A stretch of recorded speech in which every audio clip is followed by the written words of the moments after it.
Welcome, Mike. Thank you, Narelle. As I like to say, you, me, intimate conversation, just a few of our dearest friends. Why do you need this job? You were retired. You've got grandkids. Why are you doing it? That's a very good question, Narelle. There's the Took me a while to occasional get day. to it, but The anyway. occasional day, I ask myself that question, but not so often.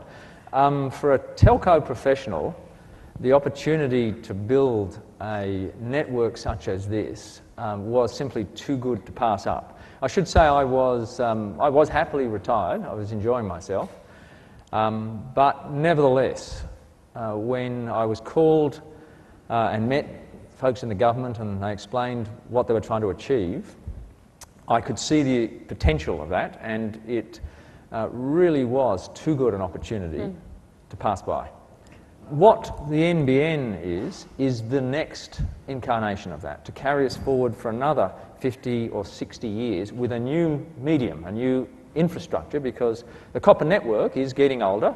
As most of us know, when it rains, it starts to, fault rates start to go up, and the fact the fault rates on the copper network have been climbing progressively over many, many years now. So this was an opportunity to put a new piece of infrastructure right across Australia, and at the same time restructure the industry, because it was recognised that there was a problem with the structure of the industry, to restructure the industry and set Australia up for the future. Wireless works really well. Why do we have to wire to the home? Why can't we just use these?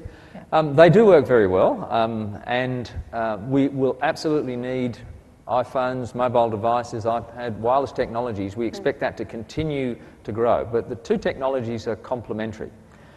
If you look, in fact, just recently, in the last couple of days, I saw the Australian Bureau of Statistics data on the fixed line network and the mobile network, the wireless network. And what the ABS said, is that the data that's actually downloaded on the mobile network over the last 12 months has grown a little under 6% per user. In other words, the number of gigabytes per month that a user downloads has grown about 6% on the mobile network per user. On the fixed line network, it's grown a bit over 80%. Now, what that says is that there is just a massive growth in data we are downloading. It's been increasing now for 2.5 decades, as have speeds. There's no reason that's going to stop anytime soon. The mobile network can't cope with that kind of data load. Okay. So you need a fixed line network. About a bit over 93% of the data that's downloaded in Australia is carried on the fixed line network, and that is just going to keep increasing as we have more devices,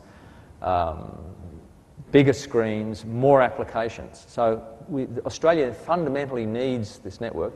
Was there an example of what you think you see as your strengths as a leader in that sense? Probably, I was, I guess, influenced a bit as I was going through university by reading about some characters and trying to emulate those a little, and having a low tolerance for nonsense. In other words, just tell it like it is, and get on with it, and not be afraid to put the problems on the table. What is NBN? Is it? I mean, if I had to say to you, are you a commercial company? Are you a technology company? You're going to be a monopoly? What's your priority here? We're a telco. We're a wholesale telco, but it's very important. It's something we have put a lot of energy into inside the company, because we pull people basically from the commercial world. The job in the commercial world is to maximise return for shareholders. So you're constantly trying to maximise profit. That's us. Yeah, that's right. That's what you've got to do. Eventually, yeah. NBN Co is not that. Our job is not to maximise profit. Our job is to build this network as efficiently as we possibly can, so that we can provide that return to the government and the taxpayers, a few hundred basis points above the long-term government bond rate, and then get prices down as fast as we can. That's the measure of success for us, is get that return, limited return, and drive the prices down. We're not a commercial entity. We're an instrument to execute on government policy. In coming back to Australia, the thing I wish for most, if I could change something in Australia, is for us all to realise how lucky we are.